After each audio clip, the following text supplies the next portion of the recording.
19-year-old. Modernism was very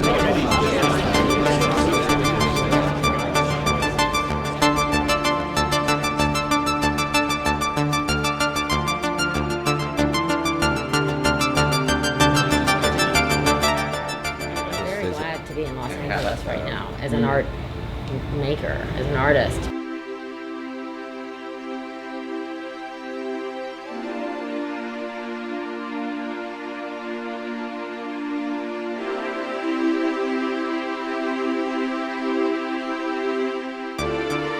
I'm here in Las Vegas and I'm talking to Tim Bavington, and my very first question, Tim, is what was modernism?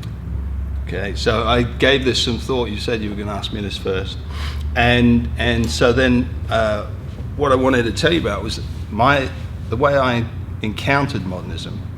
While I don't know definitively what I think it was or what I believe it was, I don't think I have any concrete conceptual understanding of modernism, but obviously grew up in England around modernism and around what we think of visually as like the big concrete tower blocks that went up and all these sorts of things, and just by way of accident, cultural timing. I grew up when artists were starting to appropriate, and that would then grow through the 80s.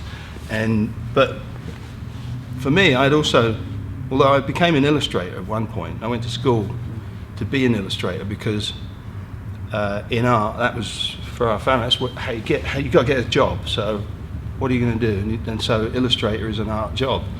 So I thought a lot about commercial art. Didn't think anything, didn't have judgment one way or the other. And at the same time, I think I was learning about and introduced to modernism with the records. So as I was saying earlier, do you get this in your camera? Is that in your shot? Okay. So this is an album by The Damned, and it's called Music for Pleasure, but it's Kandinsky on the cover, yeah? So, and on the back you got the Distill movement. And I didn't know this. I did start to go to museums as a kid, and go to the Tate and places in London. That I would see the works, and maybe I can't remember which way around it was. Did I see the Kandinsky first, or did I see the Damned record first? And references to pop, and even sort of 50s record covers. And this was a particular designer that I used to collect his records. And the original imprint of this there's a lot of humor in this stuff too. Yeah. That's an irreverent approach to go and take Kandinsky and turn it into a punk record album cover, But it also kind of, that talks about, that's a demonstration how, like, for a little kid back then, this is, that's a sizable piece of art. So, and it's interesting that Kandinsky was trying to make visible the invisibility of music. Yeah. And it's interesting to wonder how Barney Bubbles knew, or how he treated this as a visual landscape language he could use, but with no is there a judgment going on inside him? What was he thinking? Or was he just riffing on the visual? And I think that's eventually what sort of happened with modernism as you come to know it today, for most people in large part, is through the devalued and the image, and the image that gets repeated. So this is an Ian Dury record, again sort of cut and paste collage aesthetic there, but this was Armed Forces, the original cover. Yeah. And this was one of the things as a kid blew me away. You've got the cheapest kind of painting on the front. It's a living room sofa. Every semi-detached in England had one of these, and they had the three birds, the three duck flying up the wall. Yeah, and so I got this record. I take it home, and it's, anywhere from Larry Poon's pop. You open it up, and it goes on and on. There's Bridget Riley. There's Jackson Pollock. There's Kenneth Noland. Was this the same designer again? Same Barney designer. Bubbles? These are all Barney Bubbles. Yeah. So he was a record designer for Stiff Records. Yeah. And I mean, you open this up, all the visual references that are all in this one record sleeve. Yeah. Just, you know, so records, they were astounding. I mean, the way you got LPs and they did special things. But there's an introduction to Mondrian, just Still again, and right on top of the Bridget Riley, there's this lovely little constructivist sort of little thing going on. Again, he was really savvy and really humorous. So it was important to me that there was. I like the levity of this. I mean, with Damned and Punk, there was a seriousness about what that was, and it was, you know, of an era that's really in large part reaction to post-modernism. And it was post-modernism. I'm not saying it was post-modernism. Yeah. I'm saying it was after modernism, yeah? Yeah. So I grew up with that, and as a kid, I guess I internalized that I had just 0 degree of judgment one way or the other over these images that were of, you know, they referenced great modernist works of the mid 20th century. And was it actually this that kind of introduced, sort of got you interested in art, do you think? I was a little kid that was into art from the beginning. Yeah. And I often tell, if people ask me, I say, you know, as an adult, I'm paying for choosing my vocation when I was 5. Yeah. You know, it's not. Yeah. I just was always going to be an artist, and I decided when I was a little kid. So it was all art. It was just whatever was art. I was, you know, the visual and my interest in whether it's pop art at the museum or any, you know. Later on, it became more leaned more towards abstraction, but it did that at the same time that I was making my living as a commercial artist. And in large part, for 12 years, I spent a lot of time doing freelance work for the Simpsons.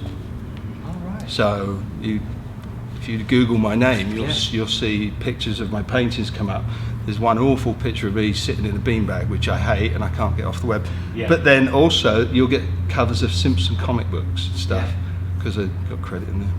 Oh, wow. So there again, I have this, to me, there's a marriage there of high and low. Yeah. And I think when you come from a working class background, a typical normal background, you know, you really have a disdain for the distinction.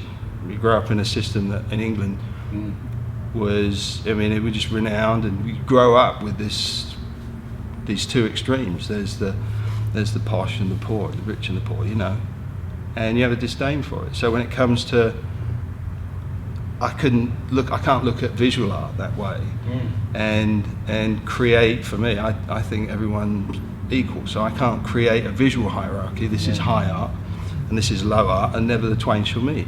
I mean, that's really interesting that you have that attitude towards art as well, given that, you know, what your initial references to modernism are from, you know, what someone like Greenberg would say is kitsch culture, like low culture, you know, mass-produced record covers. When in fact, you know, so it's almost like for you the question of high and low has always been a dubious one anyway. Yeah, I mean, you know, later if you know, it's just I just never saw it as sort of valid. I think that it's all worthy. It exists. It is, and I just don't think in terms of. I never separated the two. They were just part of the world.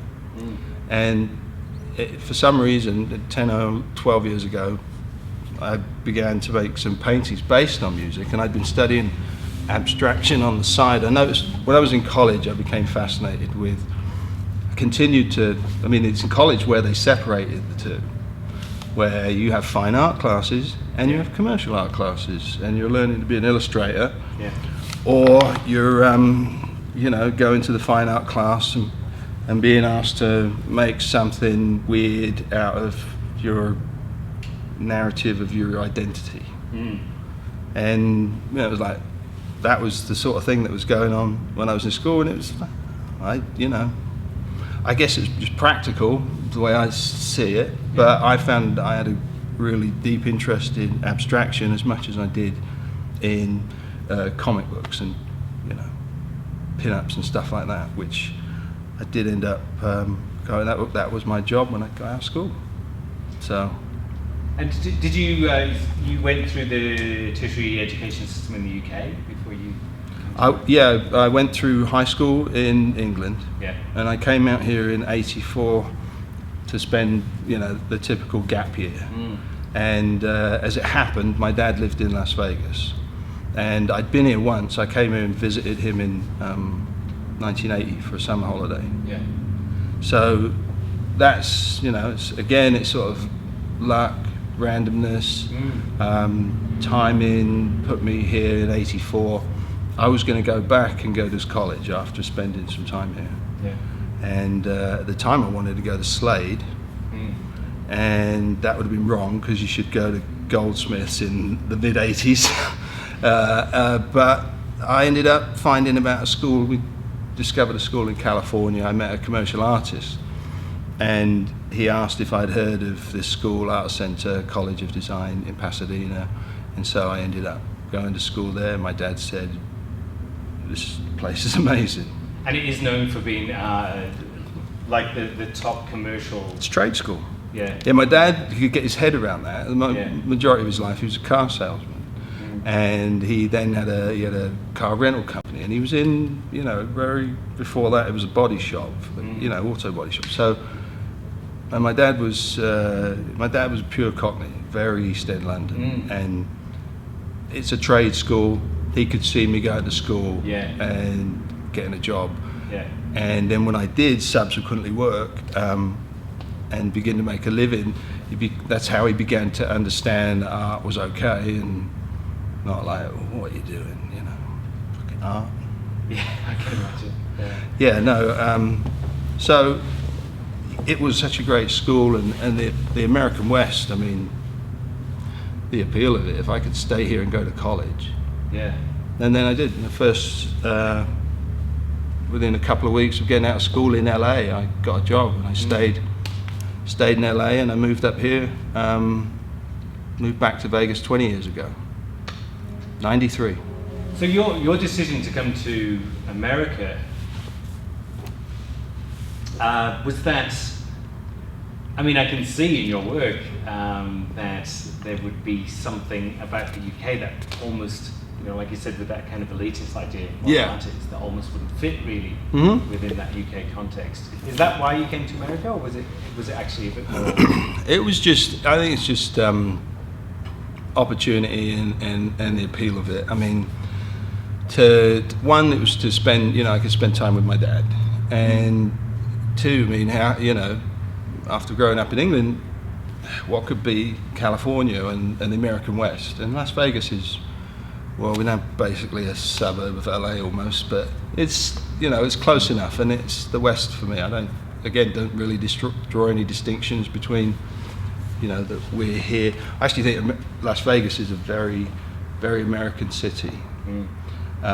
Really American, like as much as it can get. I mean, as we say, it's like warts and all, though. I mean, what most people don't like, if you've got your nose at all in the air, is that it's got a lot of what's tacky about American culture, and that's fine by me. That's just honesty, That's the appeal. Is there quite an active contemporary art scene in Las Vegas? Yeah, I'd say that there is. I mean, it's very, it's a regional, and it's very localized. We are, that's where it does become, we're in a desert, and the community is here. And so there's a lot of community activity in terms of a scene. There's not, there's less, traveling bigger shows and stuff like that coming in. The funniest thing is that, I mean, there's the gallery. I mean, there's Steve Wynn opened a gallery in the Bellagio Hotel, and where Steve Wynn had changed everything in the 1980s or '89 when they built the Mirage, and it was a new kind of, ultra corporate run, amazing hotel. The Bellagio did the same thing, it redefined everything, and they're an art gallery. And right now I think it's a Warhol show. So it's crazy. This place has been, it's been a fascinating place to live. But, how long have you lived here now? Well, it's 20 years straight, since '93. Yeah. So, I mean... So you moved here straight from Good Art Centre? Art Centre. I did three years working in LA, and then I just I got burned out on commercial art after 3 years. Yeah. I lost interest, and it's not that I lost interest. It was just that I got a bit weary of you get out, you're freelancing, and if a studio, they've got a job for you, and if you don't go and do it, and by the way, we needed it yesterday. Oh, but if you won't stay up all night, someone else will. Yeah. And I just got tired of that and came up here for a break. I also thought Vegas was still, it's often been thought of as it's wide open, you can go and do whatever, and there's opportunity. And there was, in fact, but it turned out that I was kept busy by the Simpsons. Yeah. And a division of Matt Groening's publishing company, which is Bongo Entertainment, and they used to do a lot of and then different departments at Fox. So you were actually working on the printed... So I freelanced from here, and that was during an experience of the world changing, where at the beginning of that, I'd have to run to FedEx every day. Then we had the internet. Then the internet got better, and so all of a sudden there's more decentralization, and it didn't matter that I wasn't there for commercial work. And 2 years out here, I met Dave Hickey, and I would actually go back to LA with paintings that I'd made to discuss with an old teacher back in the Art Centre. And when I did in '95, he said, "Oh, Dave Hickey's in Vegas." So I met with Dave, and he said, why don't you come to the grad program? So I kind of stayed longer because I found, in the grad program at the college here, you could, it was a very cheap education. It was $5,000 for an MFA for 3 years, and basically had a studio, lights, electricity for 3 years. While I did it. Yeah. So it was a no-brainer, study with Dave, do this, and then after I got out I started getting offered shows on the strength of the thesis show. So is there in Las Vegas a similar kind of, there's almost like a standard track that a lot of my students seem to expect to follow when they leave art school, which is that, you start off doing student shows, but then when you leave you get involved in artist-run spaces. Right. Then hopefully, commercial gallery will come and pick you up. Right. Is there a similar kind of track that happens in Las Vegas? In Vegas, no, I wouldn't say that. I'd say that, if you get out of school here and or you're just an artist living in the community, or you've moved here, there's a local scene that you can participate in. But by the same token, there are some artists, myself, David Ryan in the studio next door, who we're represented elsewhere. So I don't know how it really ends up happening. I happen to be lucky to get a phone call from a dealer in Los Angeles to bring some work down. And at the time, I think that there was I got offered a show in Dallas too, and that really was the result of galleries were looking. They're always looking for new, fresh, and there was some that were looking at Las Vegas because Dave Hickey was here. Right. And Dave's long since gone, and the school has refocused on teaching educators. They want to show people how to teach, which is, the difference there is a school that teaches to 97%, what chances are most students will end up going and doing. And whereas Dave Hickey was a guy who sort of taught for the pros, which meant maybe 3% of you, 3 out of 100 are going to do this for a living. And, from an institutional standpoint and education, I guess, teaching educators makes sense if most everybody's going to go become an educator, but not the way Dave saw it. He just thought you teach for the pros, and I was lucky enough to get offered shows, and now this is my 13th year. Wow. So it's just been, I mean, it's partly luck and partly just, again, luck again, really. I mean, just to, you know, people looking at Las Vegas happened to be because Dave was here. It wasn't because I was here. But then it's also, it's indicative of the fact that, you know, we're decentered like crazy now. Like, it just doesn't matter. I can have a studio here and next month have a show in New York. So,